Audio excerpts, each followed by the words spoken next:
This is AutoSave, the podcast that is a book club for video games, and we are continuing our dive into Final Fantasy VII Rebirth. This week, we reach Chapter 7, Those Left Behind. We start to worry about Cloud, go on a little minecart ride, and try to figure out what kind of insults the Turks are throwing out, because there's a lot. Now, into the show.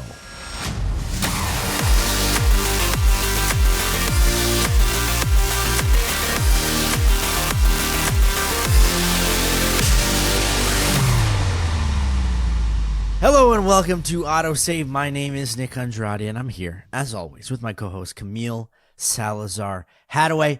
And on this week's episode, we're covering Chapter 7 of Final Fantasy Rebirth, Those Left Behind. And Cam, although I really do want to leave you behind, I'm not leaving you behind for this episode. Whoa. I mean, what? Wait, what did I say? Whoa. Wait, what? What? You'd be nothing without me, Nick. It's true. Nothing. It's true. No, I'm kidding.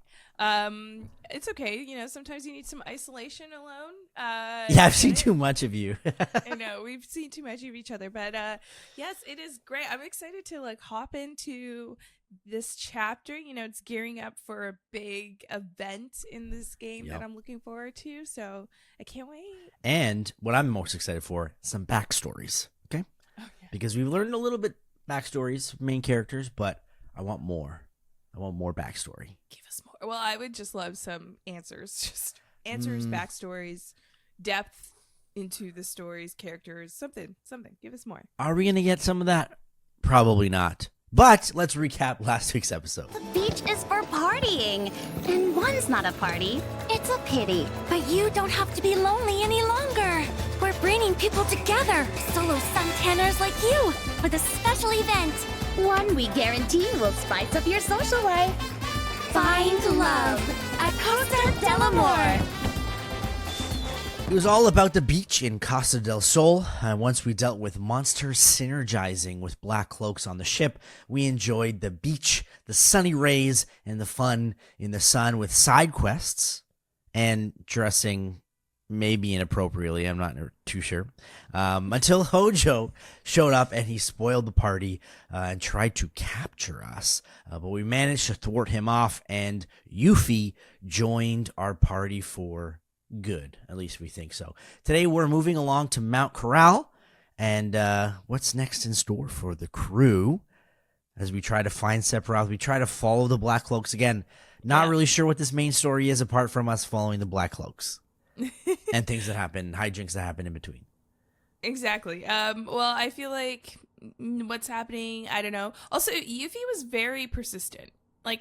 Is there anyone that's more, too forward? Do you think that's a good way to keep your cool? Just being hey, you want to leave? Hey, take me with you. Hey, you really think so? Yuffie, but you're gonna take me with you. Yuffie is not cool, right? So That is true. She's kind of like a clingy sibling wanting to go on all the rides with you at Wonderland. Very specific. I don't even have a younger sibling. I'm the youngest. Do you have younger cousins? I feel like this is based on experience. That's probably why. It's like your cousins were dragged along with you, and you're like, "Oh, this is so annoying." I was just trying to be relatable, but I don't know if it works. But first, Cam, guess what? Yes, it's our question of the day. And I really wanted to get very mountainy in this question of the day, where honestly this might be top 5 worst question of the days so far in our whole tenure. We should rank of them. This podcast. Mm-hmm. But my question for you is, what is your favorite mountain scenario in video games? There's a lot of mountains out there, or like a mountain quest, or or just mountains on a map. Automatically, I have to think of Death Mountain from Ocarina of Time, just because that's where you meet the Gorons. You get a really cool dance. The theme song is bumping. Yeah. And then, you have a really cool boss battle. So I would say Death Mountain, but when Link is younger, not when he's older. Why? When he's younger. Just because the song's better. Hyrule's grim when he's older, and it's just kind of you have to go higher up Death Mountain when he's older, and the music kind of changes to the overall overworld theme, and you lose that the drums, the bass, the stuff I like. So that's what I would have to. Oh, but then there's like these boulders, like because anyways, I'm going in depth. I could talk about Zelda forever, and I will not. I will spare you me nerding out about it, but I would say that. And then another one that comes to my mind, which is iconic because you throw a penguin off it, is in Mario 64. You have the snow. It's like a snowy like the snow level where the mom penguin and I think it's like Mom penguin. Oh my gosh, I'm trying to remember the name of it. But it's like pretty much like the ice level. I think it's like cool mountain or whatever. And you can slide, you slide down it with the baby penguin to take the baby to the mom. Like that's really fun. And the music also bumping. It's good. That's some good answers. I was surprised. I knew you would come with a Zelda answer. Normally you do. But I always do. I always find a way. Super Mario 64, that's a good reference. Yeah. How about you? Like for you, like what is your top tier mountaineering experience? I have two specifically. One is tied to this show, which is the highest peak in the realm, Jotunheim, and our climb to Jotunheim. That many side tracks along the way, but we eventually get there by the end of God of War 2018, which is, I would say, the peak of all mountains. It's the peak of all mountains. Yes. You're such a nerd. Yeah. But also Mount Silver in Pokemon. I think that's where you get Lugia, right? Oh yeah, you're a like whole Pokemon nerd. I'm not. I didn't play those Pokemons. Like I was only Red, Blue. What? You weren't what was Silver right and after Gold? Ruby? No. Was Silver and Gold after? It was right after. Red yes. No, so I skipped that. Those are the best ones. I know, I've heard. There's 16 gyms. There is no other Pokemon game that has 16 gyms where you go back to Kanto after Johto. Oh, I don't care, Nick. I do not care. I'm not that diehard in Pokemon. I thought we'd been through this. Sure, but you played Red and Blue. You didn't play the next, and then you played the iconic. next one after that, Ruby and Sapphire. Well, were they on Advance? Yes. Game Boy Advance? That is why I didn't play it, because my mom's like, oh, you have a Game Boy Color. Why do you need this other thing? And that is why I didn't play it. No, the Game Boy Advance. I think it also came out. It did come out for Game Boy Color, I think, too, right? It came out for Game Boy Color. Game Boy Advance was the Ruby Sapphire. So you know what? Who am I talking to? You don't even know what's going on. No, I don't even know what's going on. You're not even a good Pokemon fan. I'm disappointed. No, I'm not. I'm not a fan of Pokemon. Well, I'm just an enjoyer. Yeah, well, I'm just an enjoyer of Zelda. Okay? Yeah. Don't you say those words. Sorry, I have to. There's a bunch of others. I thought you would say Death Stranding. Oh yeah, the mountain is. There's a lot of mountains. Yes, there is. Yes, you don't want to break the baby. You know, it's another good one. Actually, Super Mario 64 had really good mountains. There's also, I think it's like the first level where you have to like go up the mountain and there's a giant chain chomp, or what do you call them? A womp or whatever? A wampa? That's at the top of the mountain, and you have to set it. You could set it free. Mm-hmm. That's a really cool mountain. Okay. I'd have to take your word for it. I never played Super Mario 64. Oh my gosh, you're doing I honestly have not played many Super Mario games in general. Oh, really? Yeah. Just not a fan. What childhood did you have? Well, I was playing Pokemon is what I was playing. All right, let's get to Final Fantasy VII Rebirth, and after the break, we leave the beaches of Costa del Sol because it's on next to our favorite mountain, Mount Corel. But one of our numbers isn't too happy about heading up there, and it's Barrett. We'll find out why next on AutoSave.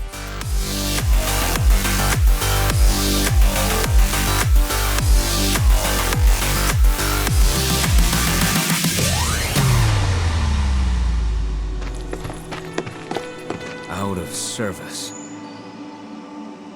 So we've got to walk? You'll be fine.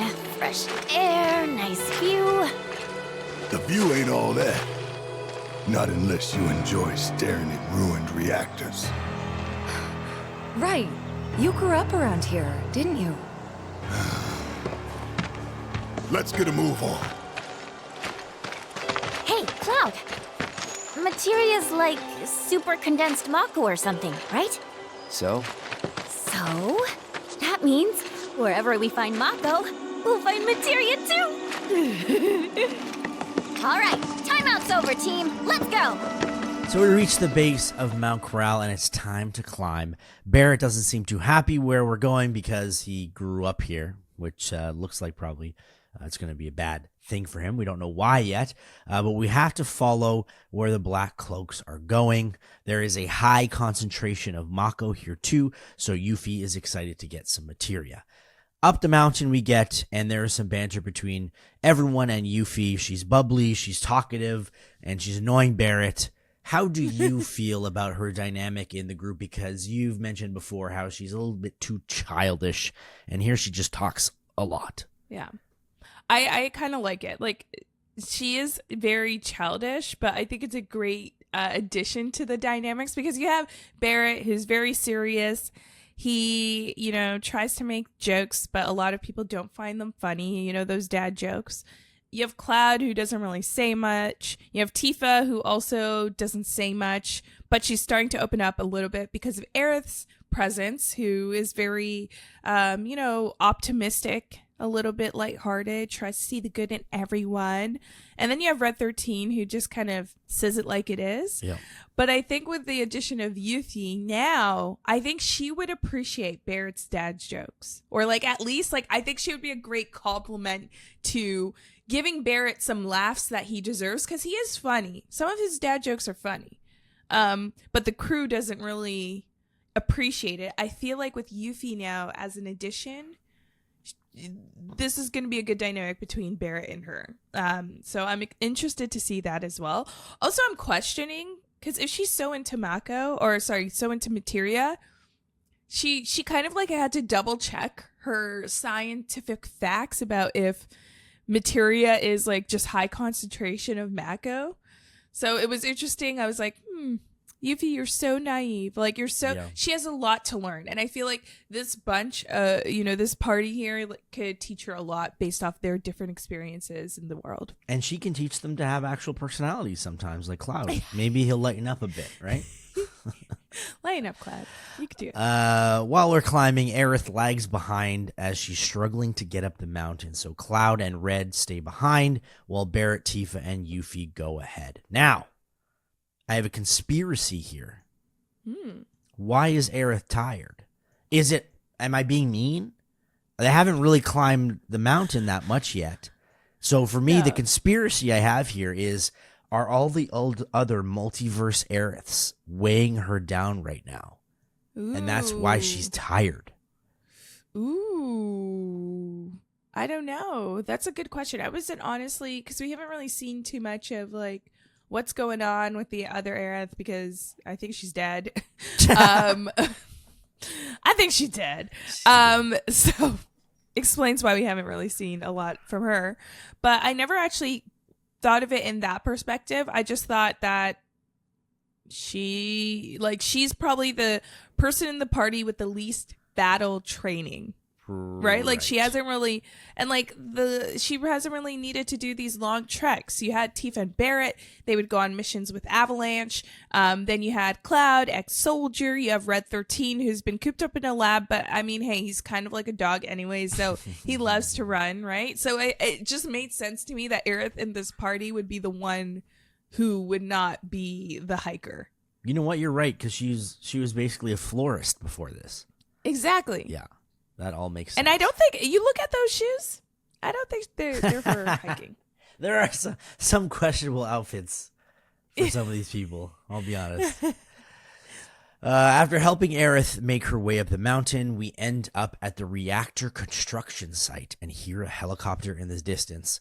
It is the Turks again for the 8 millionth time, and we see Rude and Elena dumping Black Cloaks off their helicopter. They don't want to pick a fight this time, which is nice, but instead they actually send a boss against us. So that's really nice of them. There's a couple things. Just throw them off. Yeah. The helicopter, very nice of them. And we don't want to fight you, but we're going to send a giant thing at you. Yeah, you know what? Our helicopter's a little bit too roomy. We just want to make it more roomy. So there's a couple things I want to highlight here in this quick conversation with Elena. She says 1 minute they were fine, and then the next, she's talking about the Black Cloaks. Yeah. Does that mean that they recently turned and they're just shipping them off? Were they just normal before, or were they acting normal before and now they're like trying to follow Sephiroth? So I took it that they were still okay. Okay. Like, I didn't take it as like they just turned. Yeah. Like, because we still don't know who these like shadowy figures or Black Cloaks are. So I just took it that they were fine, and like they started acting really weird and disruptive. Okay. Right? And maybe Elena just wants a quiet helicopter ride. She doesn't want to hear reunion over and over again. And they just started out saying like reunion, Sephiroth, reunion. At least they're not she was shooting like, them in the head anymore. Yeah, we're just throwing them off a cliff to their death.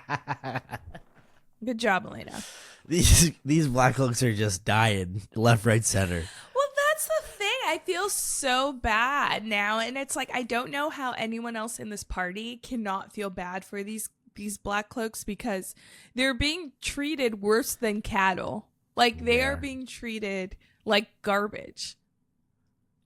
Trash that they just throw off these helicopters. These poor souls. These poor souls with numbers on them. They have tattoos on them. Someone cared enough to tattoo That's true. numbers on them. Pojo. We should care enough not to throw them off helicopters, Elena. Well, I mean, you see what Hojo does to some of these experiments. That is true. He's a creepball. That is true. I did have to roll this back here because in this cutscene with Elena, at the end, I think she calls us shitbirds. And she says, "Play nice shitbirds." I don't know if that's what I heard. So producer Dylan and producer Greg, I'm going to have to give a little bit more work for you today. If you can just, right here, just play what I heard, and if it's shitbirds or not. Now play nice, shitbirds. That is a horrible insult if that's what it is. Play nice shitbirds. Like, have you ever heard someone say shitbirds as an insult? That's a thing. We're talking about Yuffie and like being childish, but I think Elena kind of has that naivety and like childishness to her. Yeah. So like she's trying to come off as like this big bad Turk because she's like the fresh blood on the scene, right? But she is trying so hard to impress. I don't know if it's rude or like just, impress herself or maybe impress us, like Cloud and the crew, right? As like, oh, they should be afraid of her. And she's just trying to think of the first insult. And it was probably one of those moments where she's like, shitbirds. And then she got back on the helicopter and she's like, oh my God, I called them a shitbird. What kind of insult's that? Yeah. She double guessed her. She's not totally, an overthinker. You think she's an overthinker? Yeah. No. I think definitely. Everyone is an overthinker, and I think she definitely was like, man, that was not cool. She probably did the whole, oh, Yuffie. You know how Yuffie's like, dumb Yuffie, dumb Yuffie. She was like, dumb Elena, dumb. But in her head. She wouldn't say it out loud, but I'm pretty sure that is a moment that will forever haunt her, that she said shitbirds, because that's a horrible insult. Like I said before, it's boss fight time. And it is the custom Valkyrie, which is a mech, I guess. This thing is no joke. This might have been, to this point for me, the hardest boss battle because of how much damage this thing can take. Even with wind and lightning weakness, it has a lot of HP. Yeah, I died a few times. So did I. I was just like, and I think that it got to a point, because I got this when we battled the Midgårdsommer, where I was just like, I'm just gonna pause the game and turn off the game and come back to it tomorrow, because I didn't do any of like the additional missions, so I was so weak. I just wasn't prepared to go into that fight, and this was one of those moments where I was like, I'm just gonna pause it right here and I'll come back to it another day, just because I was getting so frustrated. After you take down the custom Valkyrie, we switch up to a cutscene, not of us, but with Rufus and the Shinra brass. After analyzing the data from each site, we found the spikes stemmed from the arrival of visitors, unfathomably large life forms. Is that a weapon? Based on available information, it would seem so. They supposedly appear when the planet is in danger. And each one carries an enormous orb of materia.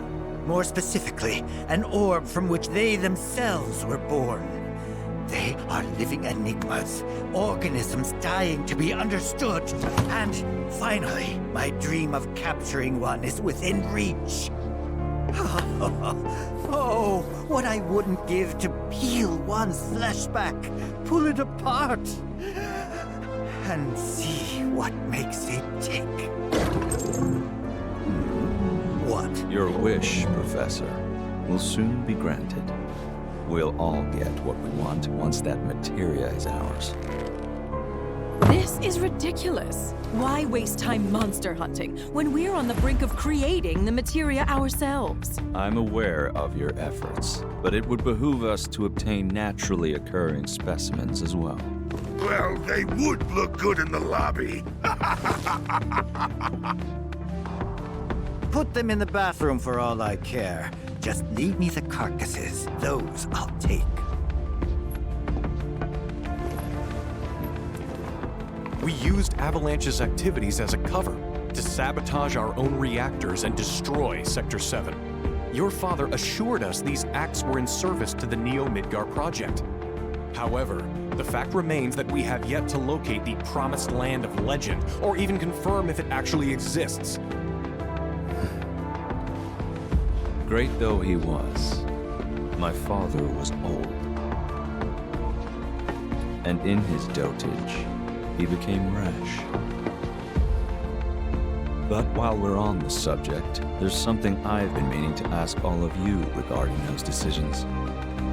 Why is it that none of you even tried to stop him?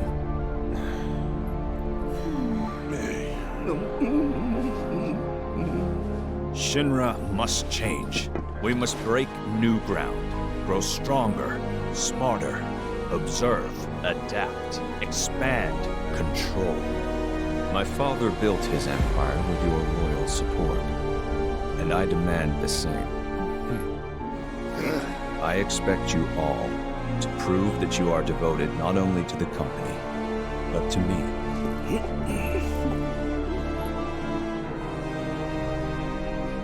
So it is the Magna Materia Project. And they mention the weapons who show up when the planet is in danger and have giant materia orbs inside them. Hojo, definitely by any cost, should not get a hold of these things because he is a grade A creep. Wants to peel back their skin. What a loser. Such a loser that I think I'm attracted to. No! There's something about Rufus! What? There's something about Rufus, I don't know why! Oh, Rufus, There's not just... Hojo. Oh, no, not Hojo. Oh, my okay, gosh. yeah. No. Sorry. I was in a daze right now because after rewatching that clip with Rufus, I was like, is Rufus attractive? Yeah, he's attractive. And then I was like, do I like blondes now? Like, what is happening? Like, I don't. Well, I do. He's more of a silver here, and I do like Sephiroth. So I was going through, internal examination of what I thought I liked. I think you like the bad boys. Is what I think. I do. You do. I think I do. But I do. But yes, sorry, Hojo. Yeah, Hojo. So gross. I went from thinking you thought Hojo was attractive no, he is gross. Sorry, Hojo's so gross. And also the fact, like, he has so much pleasure out of it. Like, in this meeting, this boardroom, you look at everyone else's reaction. And even later we hear, I forgot his name, but he questions Rufus's father.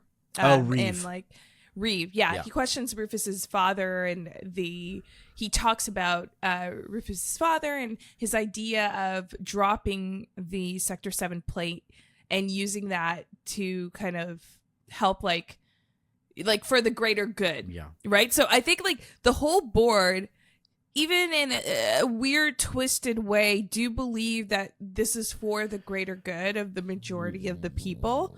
Right? In a weird twisted way, right? Good. Right? But Reeves, like, I believe actually questions that. Yeah. And then, you know, we hear, and I think like Rufus also believes that to some extent. He doesn't want like unnecessary deaths, it seems like. He seems, he seems better than his father. Yeah, like he doesn't, and he kind of, in a state, we hear him hold the board accountable. Like, why didn't anyone stop my father? Yeah, right? He doesn't want yes men or yes exactly. people. Right? Yeah. So it's like, I think there is like some sort of good, but Hojo's the only one that is like so separated from life, like doesn't really care because he's so obsessed with his own experiments and he's so like egotistic. Like it's just all about him. That it's like Hojo's the real villain here. But it's like, why then, Rufus? If you're asking the board why didn't they stop the president, why aren't you stopping Hojo? Because it's going to go out of hand. And this is why I think Rufus has other plans. Like, he may be manipulating Hojo in a sense. Wow. Because it's just something's not lining up here based off what Rufus wants and what Hojo wants. Or he's able to, like, maybe cut Hojo off. He's not that tied to he his was like, experiments. Hojo, don't worry, you'll be able to, like, experiment on what you want, I think, at one point. Hey, if there was a crazy room, if there was a crazy guy in the room with me, I'm not going to tell him, no, you're not going to get your experiments. So Shinra's Would new you? plan to outline is to get the ultimate power from the weapons.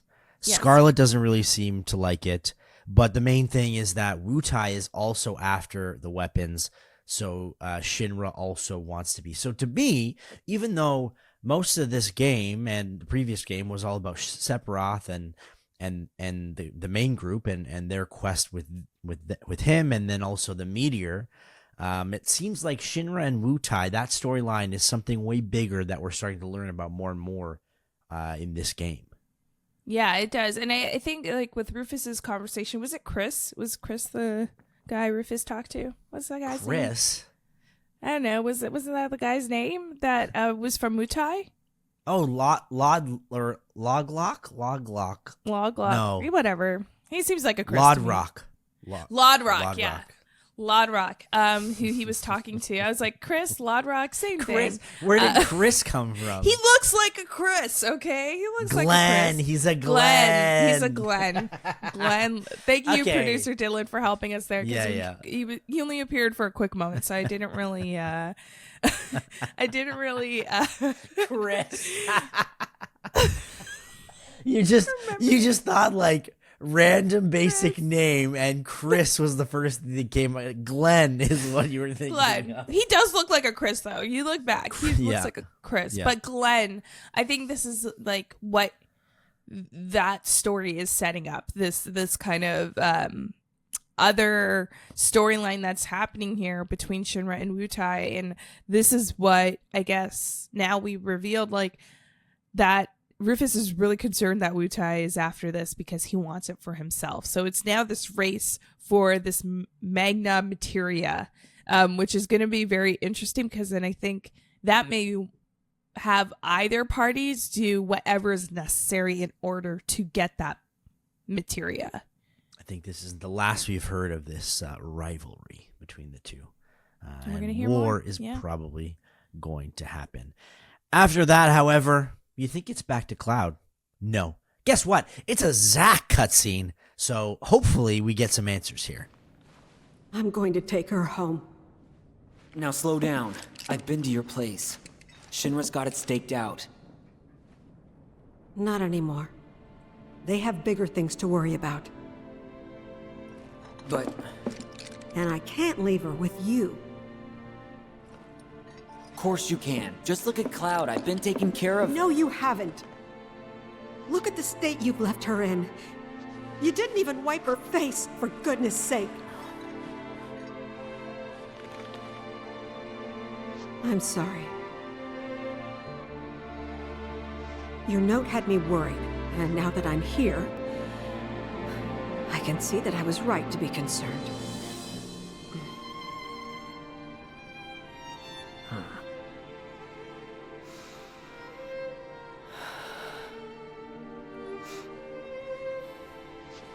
I brought a wheelchair for Aerith.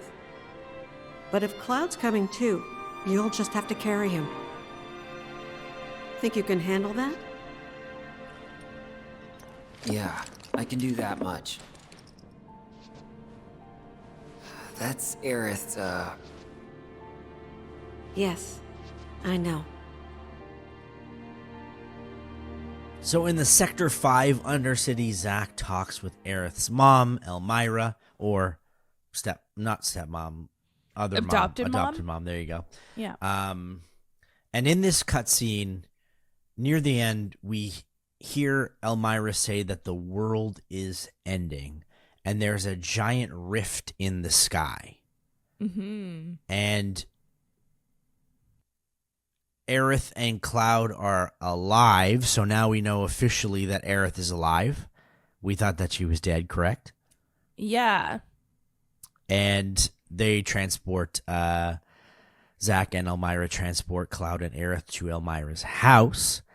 Other than that, however, that is the only development we get in this cutscene. So no real answers, but at the end of the cutscene, it flashes back to Aerith from our time, and Aerith is looking at the sky like she is almost listening in on that cutscene and that conversation. Yeah. So what's that about?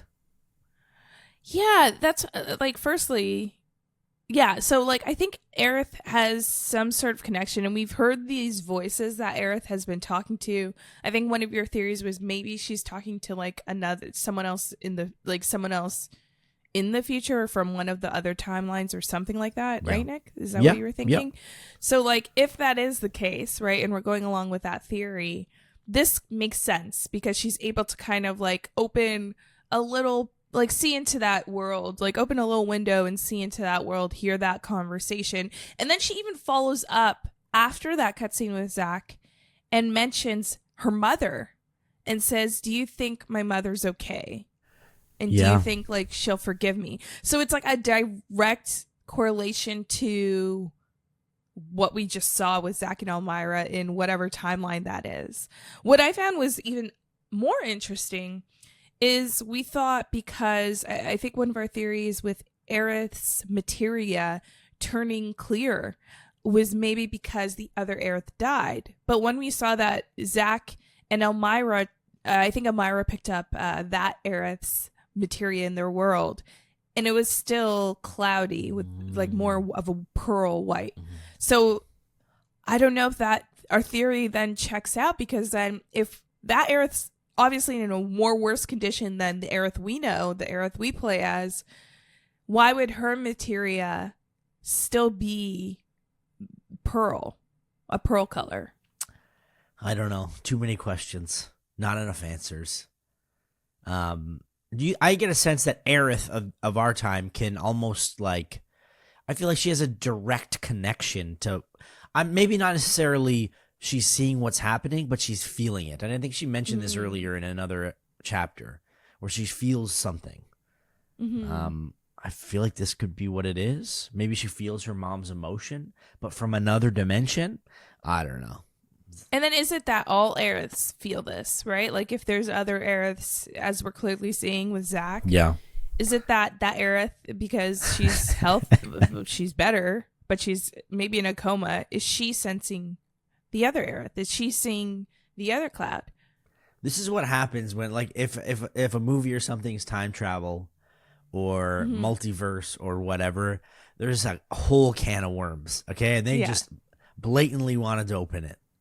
Yeah, it's very complex. It has to be handled with care. And I don't know, it's still too early to decide if it is being handled with care. Yeah. Because we don't have enough information. I'm hoping with whatever they're doing with time traveling or different universes, that they really are able to tie up the loose ends at the end of the game. Or even I know this is a part of a 3-parter, but we should still have more answers. And it should still make sense to us by the end of the game. And that's what I'm always nervous about with games that go this route. It's are they going to be able to do that? Or will there still be these untied ends that we just never get answers to, even in the 3rd game? Another thing I want to... Oh, sorry. Yeah, no, go. Yeah. Another thing, it's I question if Elmira and Zack, is this their first time meeting each other? I don't think so. Because when Elmira, came to the door, she was like, "Zack?" It kind of sounded like she was asking if you are Zack. Yeah. If he's Zack. I took it as she knew him already, Okay. but I don't know. But it kind of makes sense if they have a love relationship. That they know each Yeah. other, or Yeah. okay. Or sorry, that Aerith maybe Aerith and Zach were already in a relationship. I have no idea. But I feel. 'Cause, I mean, that would be very awkward to like first meet the parent when your girlfriend's unconscious. When she was like, "You didn't even wipe her face," I was like, "Oh I know. damn." I was like, dang. Okay. Ooh. Yeah. Well, back to our time, and Cloud and Aerith and Red, they reunite with the whole crew on top of this mountain range, but it's not really the full mountain, so we're only halfway there. So just bear with us here. Yuffie asks about the Black Cloaks and then talks about Shinra's invasion of Wutai. This is where we get some backstory from Yuffie and some Wutai information. She recalls the war with Shinra and Wutai, how Shinra came in. There was a ceasefire, but it kind of, not everyone in Wutai was happy about it. And then a key point of this story is she mentions Colonel Lodbrok, who showed up with 3 ex-soldiers, and his squad saved Wutai and helped kickstart a revolution. So my question is, are the 3 soldiers Cloud, Zack, and Sephiroth? Or am I overthinking this? I think you're overthinking. Lodbrok also died. So what's happening?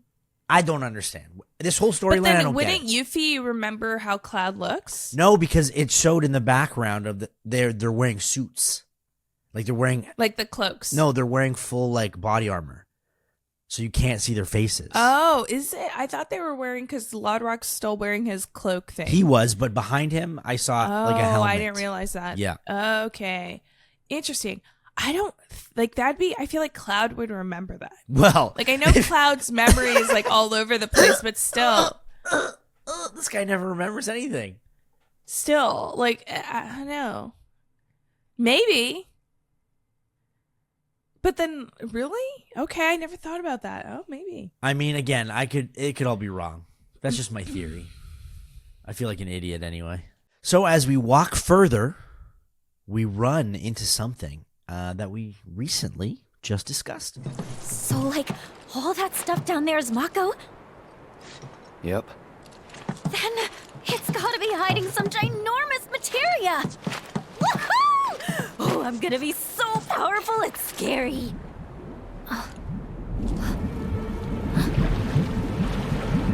What's that?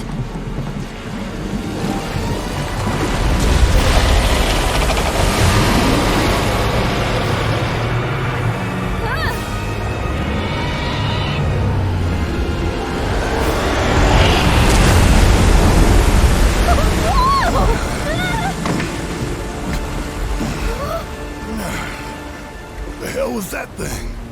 A weapon. Huh? Tutelary creatures, said only to appear when the planet is in grave danger. Hojo has sought them for years. Did you see what was inside it? That had to have been the biggest freaking materia ever! Just gotta figure out how to catch that overgrown fish. That guardian of the planet? Whatever. I'm not about to let a materia that beautiful get away. And just so we're clear, it's mine. I called it. Cool. You fish. Huh? We'll keep moving. Hey, not cool. This isn't goodbye, sweet weapon. I'll be back for you soon.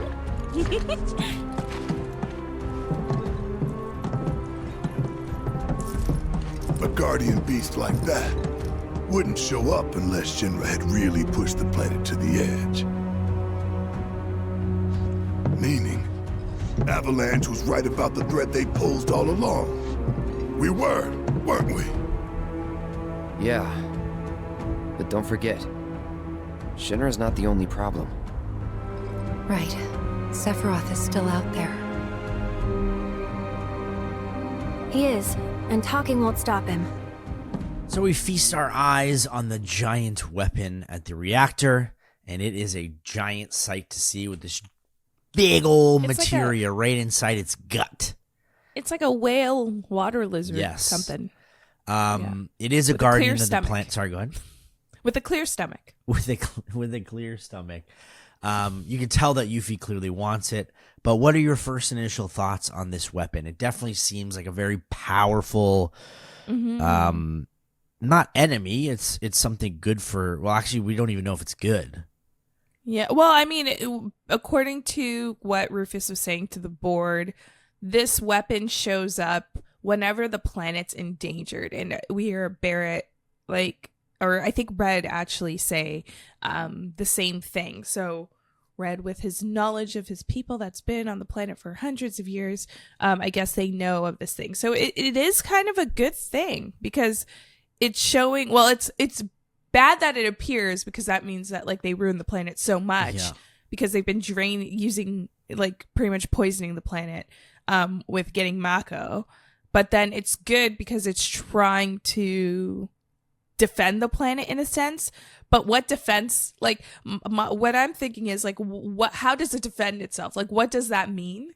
Like, does it defend the planet based off like not caring for the inhabitants of the planet? Because then it's like, is it resetting everything? That's what I think. I think it's like it'll kill everything in its path to reset.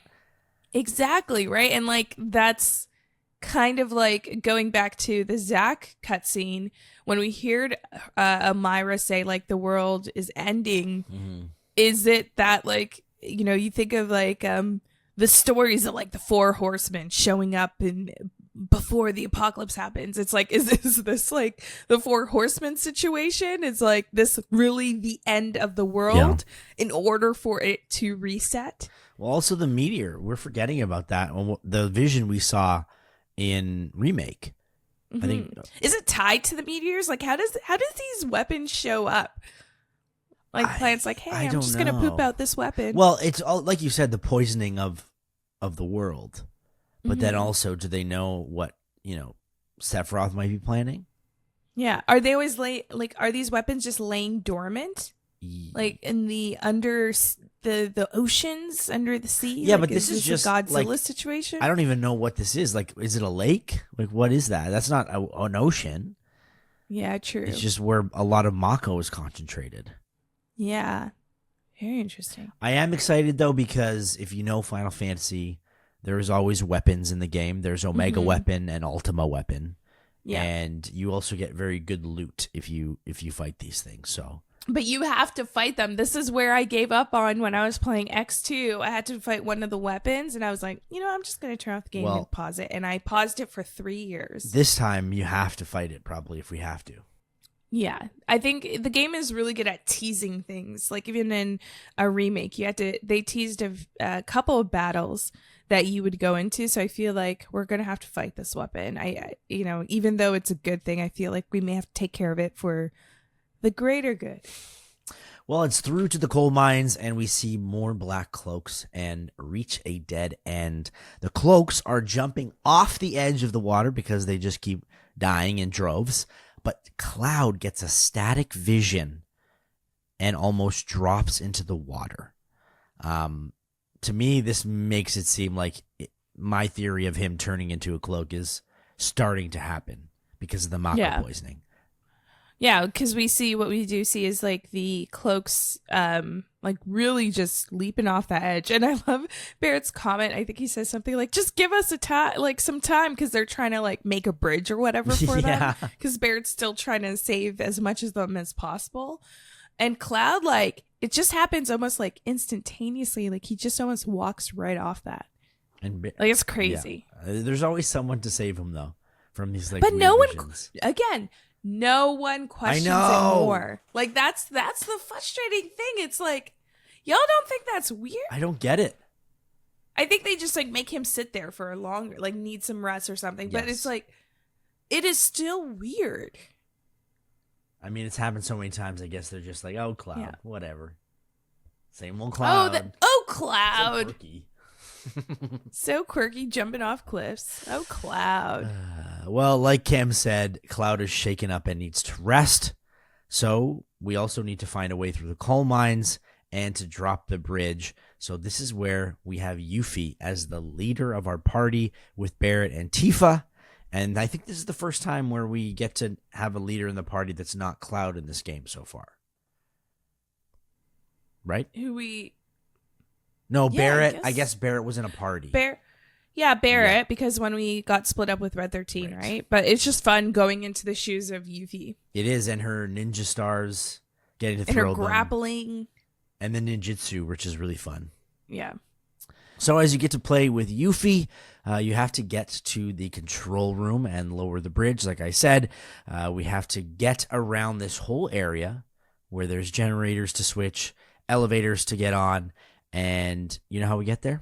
A new mechanic called the grappling hook that Yuffie can use. What do you think of this mechanic?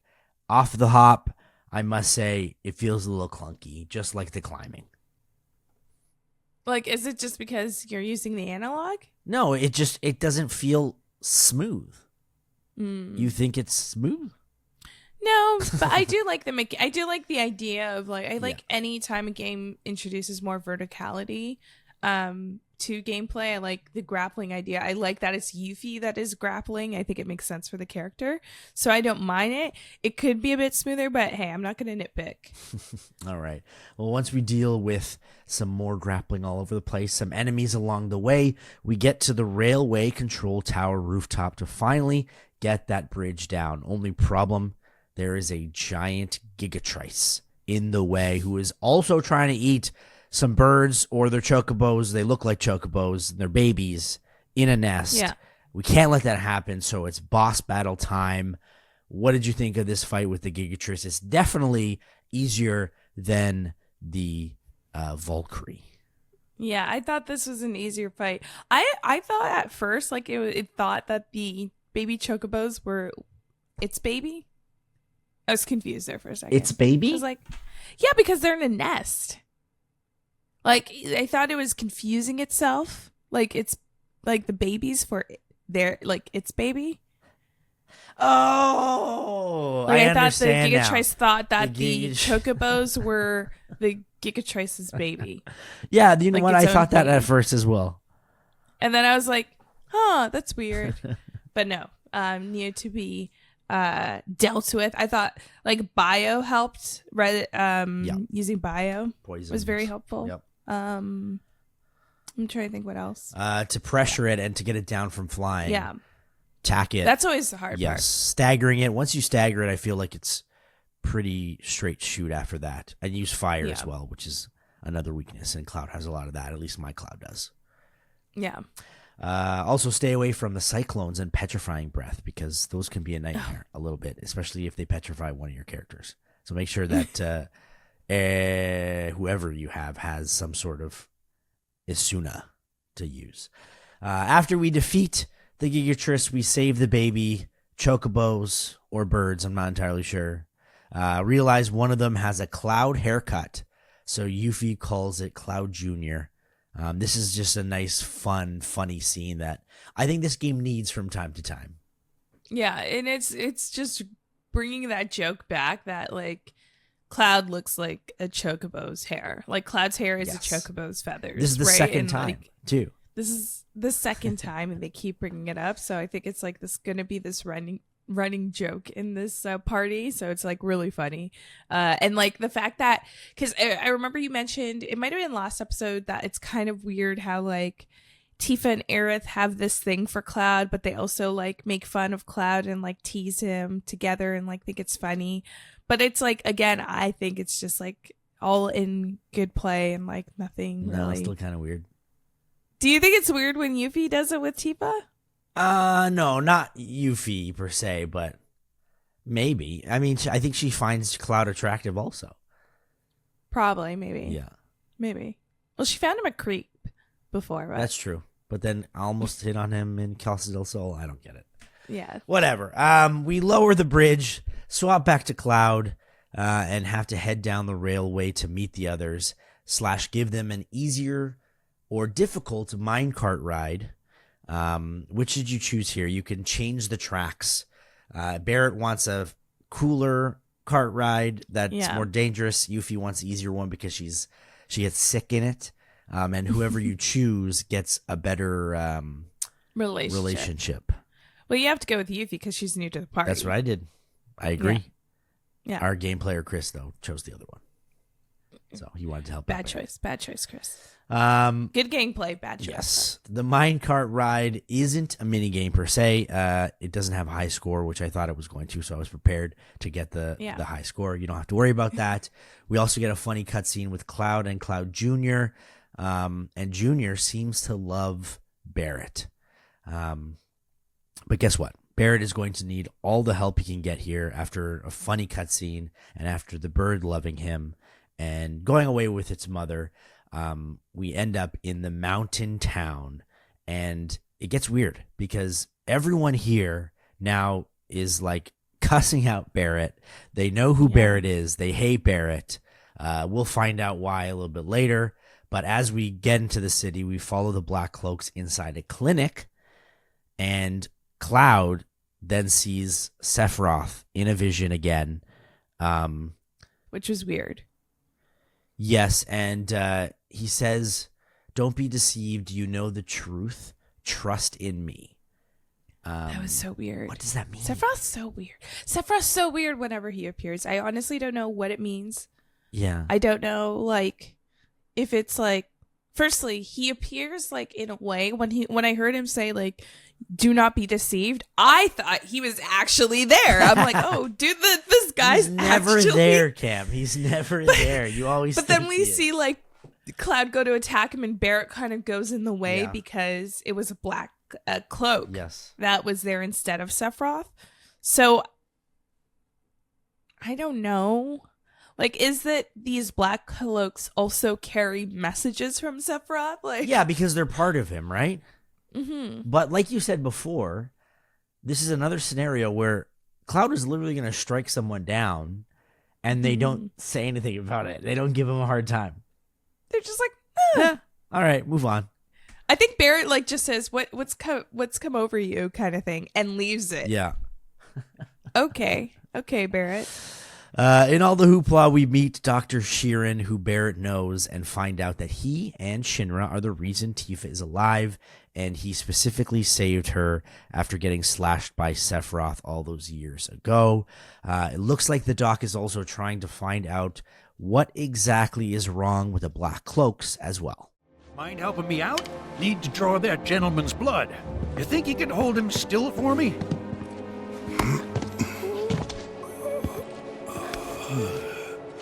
At first, I thought it was just Mako poisoning.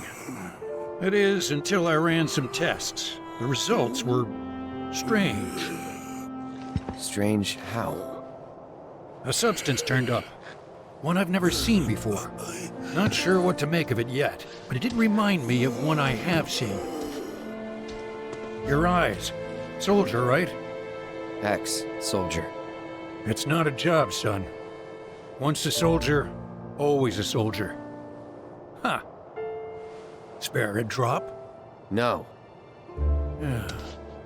I ask because I suspect there's soldiers suffering from cellular degradation.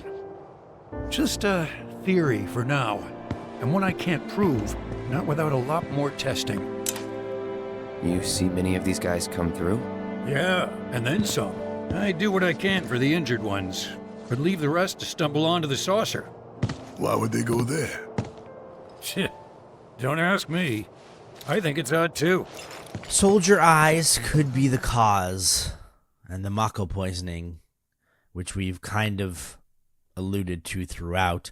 But what I'm pissed about here is Dr. Sheeran asks Cloud for a sample because he's trying to do... I know! He's trying to do experiments to, like, figure out what's going on with these guys and what's the problem. And Cloud's like, no! What the fuck, you jerk? I was like, we could have, Nick, you don't understand, that it got to that part, I was like, we could have had so many answers if he just gave his blood to Dr. Sheeran. I don't understand. And then, okay. Dr. Sheeran is like, oh, rats. Dang it. Yeah. I understand, there may be a sense, I understand why Cloud doesn't want to give his blood, because I think maybe he is maybe realizing, well, I mean, he has to be really thick in the head if he doesn't realize there's a correlation between him and the Black Cloaks at this point.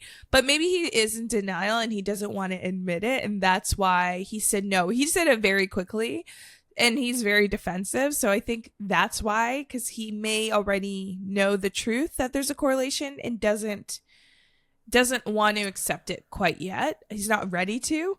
But I'm just like, as a player, I was just like, man, if he just gave the blood, we would have had so many answers. Square Enix could have done that to us, just given us some answers here. And we were so close. And it was just taken from us so quickly. For the cause, man. Like, come on. I was so pissed off for there. The cause. Whatever. Cloud, you loser. Yeah. But it is interesting too, because we do hear like this Elena's saying that like the Black Cloaks started acting weird. Mm-hmm. Is it that like they start attacking as we see like Cloud attacks? No, they're pretty docile. That's what I'm saying, right? Looks like they're just like they allowed Dr. Shirin to just take blood. Yeah, they don't care what's happening. They're like zombies. They have no care in the world for what's happening. So it's very interesting that like they're this theory that they are ex-soldiers. Oh my god, and then no one questioned that. No one in the party was like, ex-soldiers. Cloud's been acting weird. These Black Cloaks are, very weird and maybe ex-soldiers. Cloud, do you think? No one questioned, no one said anything. We need someone with some fourth wall breaking. That's what we need. It's just like, come on. I thought at least Yuffie would. Like, it could be like a very awkward, like, because she's new to the party. Yeah. She's very outspoken. I thought like maybe, well, I guess she's not there, but I mean, something. But we get nothing. Well, you can do some side quests while you're here before you try and leave for the gold saucer. It will prompt you when you're about to leave that you will not be able to go back to North Corel for quite some time. So get everything out of the way. I think there's some Queen's Blood games and there's some cool quests as well, some mini games. So do that before you get there. Once you decide to go, Barrett opens up about why his town hates him so much. We were happy, covered in soot and porous dirt, but none of that mattered. We had friends and family, and that was enough. Till we learned about the miracle of Mako and all we'd been missing out on. And then we just had to have a taste.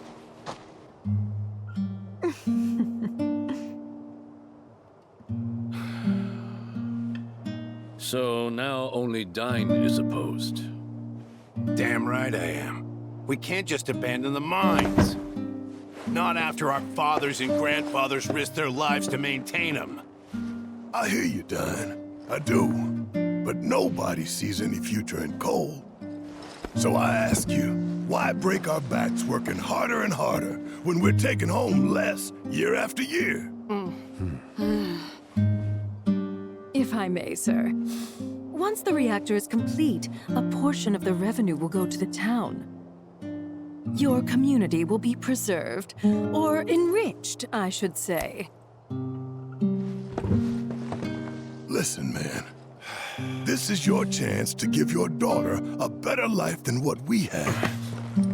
You think I haven't thought about that? Come on. Are we gonna let some city slickers tell us our coal is worthless? We gonna let them tell us we're worthless? It would seem we've reached an impasse. In which case, any further discussion would be a waste of breath. So, Mr. Mayor, shall we put it to a vote? So, after hearing this story, Cam, do you feel for Barrett and what he's gone through, and does he deserve the harassment he's getting, or is it not justified?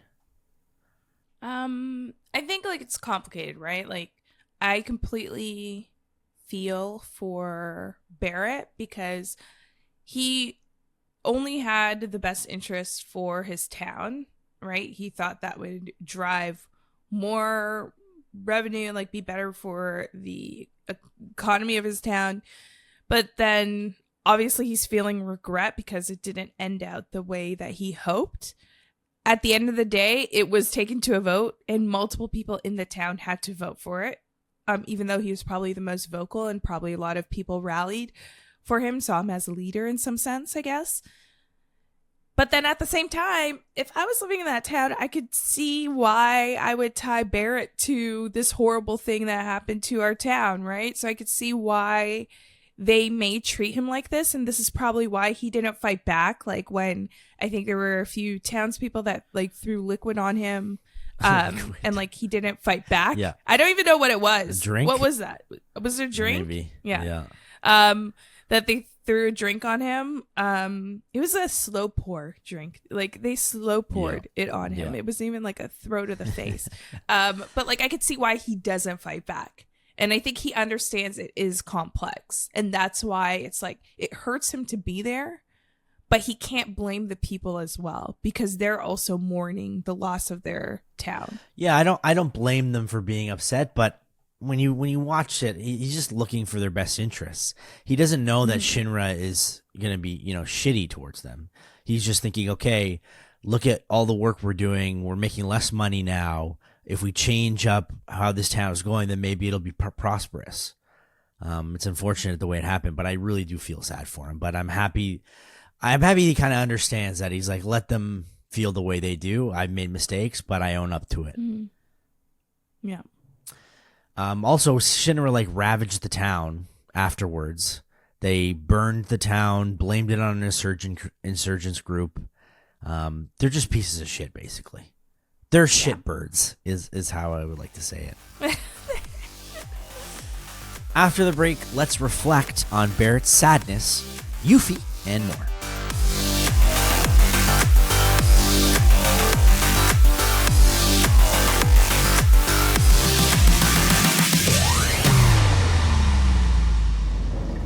Is this really how it's gonna be?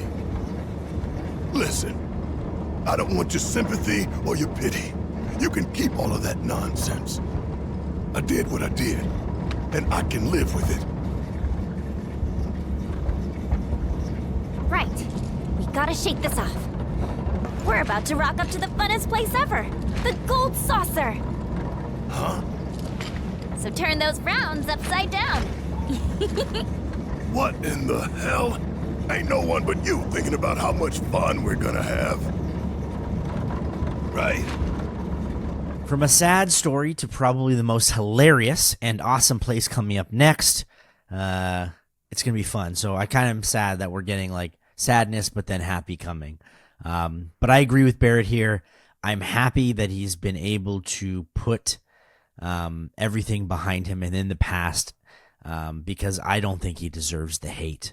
We mentioned it before. This chapter, Cam kind of answered some things, but didn't really necessarily. Gave us some nice backstory on Yuffie and Barrett.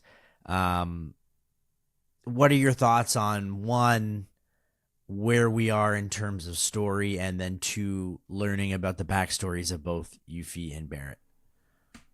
I think, firstly, it's great whenever we get these glimpses into the other party members and, where they come from. I think, they all, it's a lot that they're going through, traveling to different continents and fighting, putting their risking their lives for really something that seems between Sephiroth and Cloud and Aerith, right? But they all have something that's really driving them there, and we've heard Barrett talk about it, the comic, the end of the world, or the comet, or the meteor, and the end of the world.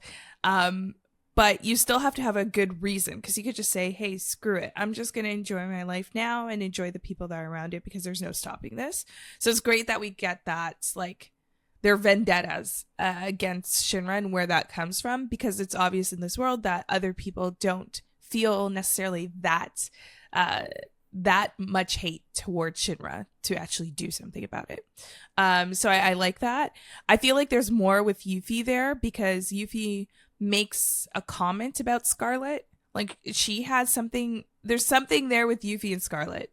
It seems because Scarlet was the one who made the deal with Barrett, and then also I guess was a part of torching his town and murdering a bunch of people. Wow, and that's harsh. Well, I mean, well, he said like many people lost their lives.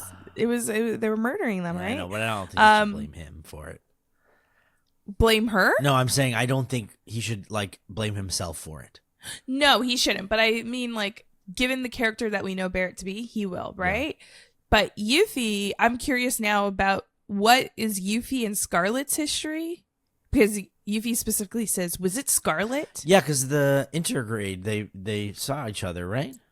Yes. So then they saw each other, but I feel like I'm like inching towards a showdown between them. Like I want to see that happen. I'm sure there will be because there was an intergrade, so I'm sure there will be another one, part 2. Exactly. So I'm hoping that we see that here. In terms of we're halfway through the game, and we still don't have too many answers to the central story, which is Cloud, Sephiroth, and what the heck, and Aerith. What the heck is happening here? Especially with this new idea of like different universes or different eras.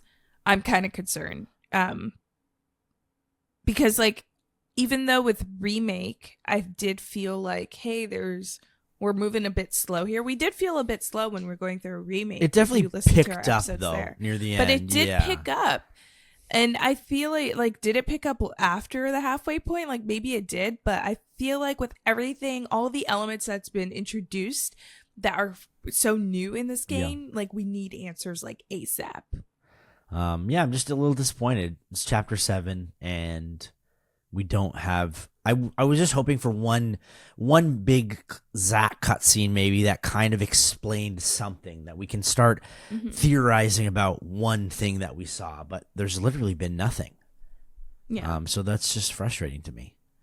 The Wu Tai storyline hasn't been big so far, but I feel like I'm expecting something major to happen between them and Shinra here, either near the end of the game or boiling over towards game number 3. Yeah. I feel like that's probably where, because I don't feel like they would drag on the Wu Tai storyline into 3. Like I feel like that probably needs to wrap up this game, right? Like I feel like Wu Tai's like the subplot that we should have all the answers to, and probably if it's not leading up to the climax or the main fight between these two groups, it's giving us a pretty good battle between these two, right? And then the third one probably focusing on that main plot with Sephiroth, Aerith, and Cloud. But I don't know. Like I do want to see something there. Like they can't introduce too many new things. Like I understand with Glenn, like we got a little tease there, but we got to know like exactly what Glenn's after, exactly his MO, and maybe a little showdown between him and Rufus by the end of this game. Like I'm setting the expectations high.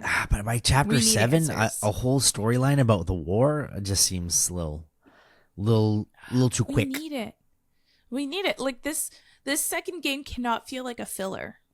Like it kind of is a little bit so far. Development. We have to get the development. I hope it comes quick then. I hope it comes quick. Something you might have missed in this chapter is these, or maybe even last chapter, but this chapter as well, is the sit-up game with the wrestlers, and then also the frog jump game in Corel. It's kind of fun again. Like you don't expect these mini games. Well, the sit-up challenge, I was really hoping for no workout challenge again, but the frog jump one is a nice new invention that they have, where you again need to have a high score in order to get the top tier. Which did you do or did you not do? Yeah, I did. And but you know what, like with the mini games as a whole, like that is where this is excelling at, right? Like the gameplay for this, like there are moments where my PlayStation may be like kind of chugging, or like get very hot. Oh, really? Yeah, I have the first gen PlayStation 5. I don't know if that's the reason. Yeah, okay. Maybe it's too dusty. I have no idea. Maybe I haven't just noticed. Maybe. Yeah, there's moments where I'm just like, oh, that was choppy, or like because of the camera angles, maybe the camera angles will be a little choppy in the game because there's so much happening. But overall, it still plays really well so far. And you have like an enjoyable time going through this world and exploring all the little crevices and the people that you meet, right? And want to spend time with that. I spent hours on Queen's Blood. But it's just like, is that enough for me to come out of this experience of this game to say this is a 10 out of 10? I don't know. And that's why, like, it's at the point now, like, yeah, these mini games are fun, but it's like we already got that, you know, a few chapter. We've now got that like really good like games probably like for 3 chapters now, right? So it's like now it's like I really need good story, and that comes with story development. All right, well, let's see if the next chapter will give us that long-awaited story. At the Gold Saucer, though, I'm not really sure. We will find out, because next week it's time to head towards the bright lights of the beautiful, ever-exciting Gold Saucer. Move your body up, get out.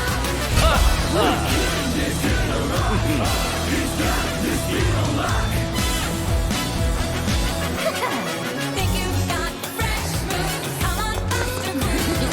Show me your passion. The floor's all Now's your chance. Prove that you're my king. Come on, boy, dance.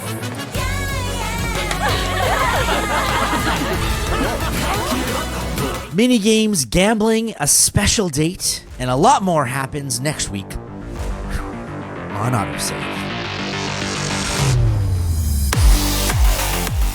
AutoSave is produced and hosted by Camille Salazar-Hadaway and myself, Nick Andrade. The show is also produced by Dylan Wilson. Gameplay and additional elements provided by Chris Seitzer. Technical production by Greg Fillion. Executive producer, Clayton Hansler. You can follow the show at AutoSave Podcast on Twitter and AutoSave Pod on Instagram, YouTube, and Twitch.